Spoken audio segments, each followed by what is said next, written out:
असलामुअलैकुम crime update में लियाकत तुसीं वेख रहे हो मेरे यूट्यूब चैनल। दो क्राइम अपडेट तुहाडे नाल डिस्कस करांगे। लाहौर दे विच एक अफसोसनाक वाक़या होया है कि बहनोई ने अपने साले दी जान ले लई। 24 साला अहमद अपनी हमशीरा दा घर बचाते हुए जान दी बाजी हार गया है। और दूसरा वाक़या फैसलाबाद दे विच होया है, चक नंबर 20 दे विच 40 साला यासमीन ने अपने आशना और भांजे दे नाल मिल के अपने खावंद और अपने सुसर की जान ले ली। मुकम्मल तफसील दे नाल डिस्कस करांगे। साडे इस चैनल को सबसक्राइब करो और ये जिहड़े दो वाक़े तुहाडे नाल डिस्कस करांगे कमेंट दे विच इन्हां दे बारे इजहार ख्याल लाजमी करना और साडे इस चैनल को सबसक्राइब और लाइक लाजमी करिया है। लाहौर सनत नगर दे विच वाक़या रूनुमा होया है कि शहजाद नामी लड़का एदी शादी नूं तकरीबन 3-4 साल हो गए हैं और ये केबल का काम करता। बहनोई का नाम शहजाद और साले का नाम अहमद है सी। यह सनत नगर का वाक़या है। शहजाद 2 साल पहले केबल का काम करता। एक दिन अचानक खंबे तो गिरया है, केबल ठीक कर रहे सी, उसके सर दे विच चोट आई है ते वो जान बुझ के तकरीबन 2 साल उन्हें कोई काम नहीं किया, बस अपने जिहड़े सावरे हैं उन्होंने खांदा रहा। अहमद मेहनत मजदूरी करके अपनी हमशीरा का घर बचा के उहदा जिहड़ा रोजगार है सी उन्हें उस दे विचों हिस्सा दे के उहदा घर चलांदा रहा। यानी कि अपनी हमशीरा का और अपना जिहड़ा बहनोई सी उन्हां दे घर का खर्चा अहमद अफोर्ड करता रहा। अहमद की उम्र 24 साल है सी और ये बड़ी मुश्किल दे नाल गुजारा कर रहे सी। अपने दी एक बच्ची सी और एक बच्चा है सी और इसकी उम्र 24 साल है सी। इसकी शादी नूं 3-4 साल होया है जनाब ते ये गुजारा कर रहा बड़ी मुश्किल दे नाल। ये बार बार अपनी हमशीरा दे नाल तज़किरा कहंदा कि भाई होरी कोई काम नहीं करते ते मैं बड़ा परेशान हाँ, मेरे को जिहड़ा ना घर के खर्चे जिहड़े ने वो बर्दाश्त नहीं होंदे। उसकी हमशीरा ने कहा कि अगर मैं गल करा तो मैं मेरे गाटे पैंदा है, मेरी बेइज्जती करता है, मैनू मारदा है, तुसी किसी तरीके ना ए गल करो। अहमद की वालदा शहजाद की फूफो है सकी, ये रिश्तेदार है सन और ये हड हराम हो गया सी। शहजाद ये कोई काम नहीं सी करता, बस आया रोटी खाधी, मोबाइल दे विच पैकेज लाया ते जनाब फिल्मां देखियां और इन्हूं कोई काम ही नहीं सी। एक दिन अहमद ने अपनी हमशीरा नूं कहा, ठीक है अगर तुसी गल नहीं करते तो मैं गल करना भाई शहजाद नूं। ए हुण अपने बहनोई नूं अहमद गल कर रहा है कि शहजाद भाई 2 साल हो गए बड़ी मुश्किल नाल गुजारा कर रहे हैं और मैं भी तुहाडे घर का खर्चा जिहड़ा ना हुण अगे नहीं उठा सकदा। ए अखराजात हुण तुसी खुद जिहड़े ना बर्दाश्त करने ने, कोई काम काज करया करो। 2 साल तो तुसी एवें वेले फिर रहे हो, हुण तां अलहमदुलिल्लाह तुसी बिल्कुल ठीक ठाक हो। शहजाद नूं ए गल बड़ी चुभी और उसनूं बड़ी खुंदक लगी कि इन्हें मेरी बेइज्जती की है, बजाय मैनू इन्हें समझाण दे, लिहाजा मैं इहदे कोलों ये बदला लेना। इन्हें जनाब मेरी बहुत बड़ी बेइज्जती की है। इन्हें शहजाद ने अपनी बीवी नूं भी कहा कि तेरे भाई ने मेरे नाल चंगा नहीं किया, उन्हें मैंने गल्लां सुनाइयां ने वगैरह वगैरह। इलियास उसका भाई सी शहजाद का, उन्हें जनाब उन्होंने नाल ले अपने साले अहमद के घर। जनाब कि शाम का टाइम ऐसी आ गया, उन्हें कहा वो दिन तू मेरे नाल बड़े तू मैं कर रहे सी, हूँ जरा दस ना। उन्हें जनाब पिस्टल कढ़िया ते जनाब उसनूं फायर किए ने और वो मौके ते दम तोड़ गया।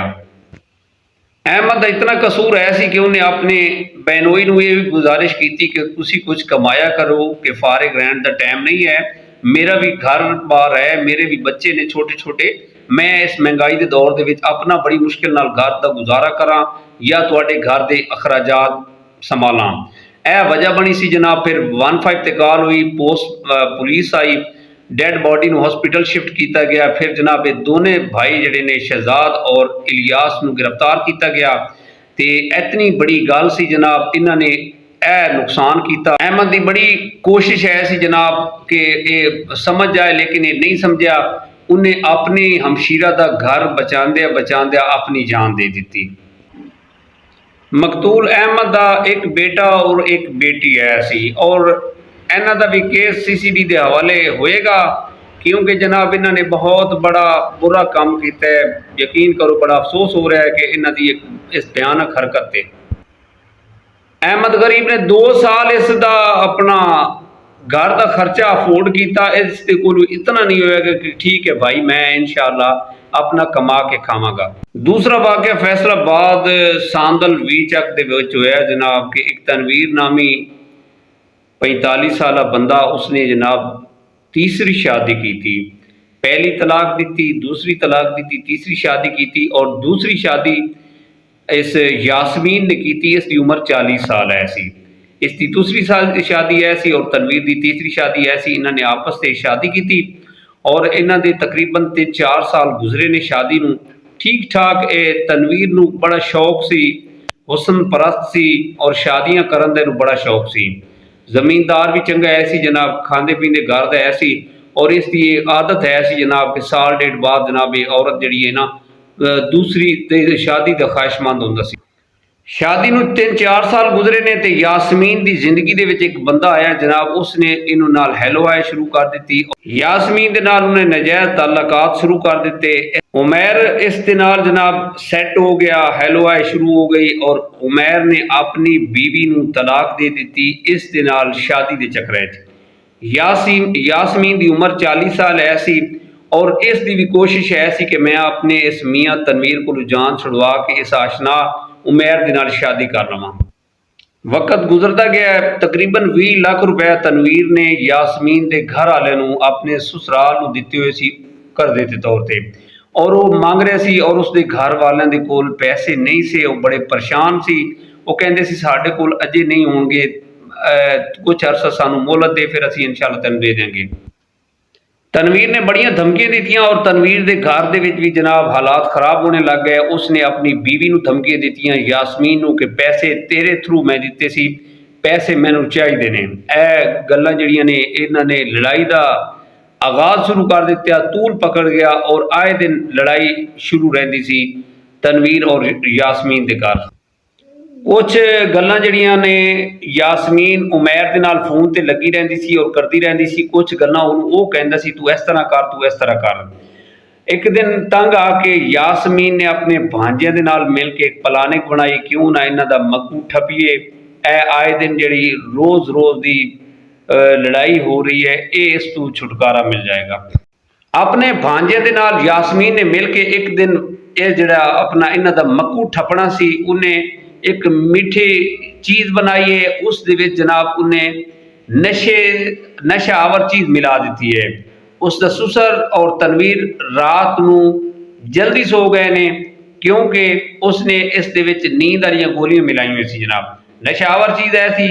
और उसने रात नूं अपने भांजे नूं लैके जनाब इन्हां दोवां नूं बड़ी बेदर्दी दे नाल मार दिता और मौके तो जनाब फायदा उठाया और फरार हो गई। अपने जिहड़े जेवरात वगैरह जो कुछ लैना सी उन्हें लै लिया। एक तनवीर दी भांजी ऐसी, उन्हें SHO साहब नूं सारी स्टोरी सुनाई जनाब और 20 लाख का भी जिक्र किया और इस यासमीन का एक आशना सी उमैर, उसका भी जिक्र किया। ओवरऑल FIR कट्टी गई और इस दे जिहड़े रिश्तेदार है सी तनवीर दे, उन्हां दी मुदैयत दे विच जनाब और यासमीन और इसके भांजे नूं गिरफ्तार किया गया और उमैर नूं भी गिरफ्तार किया गया। देखो अगली कार्रवाई की होती है। कितना अफसोस हो रहा है कि एक चंगे भले जमींदार के घर ये यासमीन रह रही है। इस चीज़ नूं इन्हें नहीं देखा कि मेरे नाल नैक्सट की होएगा। अपने पेकियां दे पैसे 20 लाख बचाने की खातिर इन्हें तनवीर और तनवीर के वालिद की जान ले ली। देखने कि पुलिस इन्हां दे नाल की कार्रवाई करती है।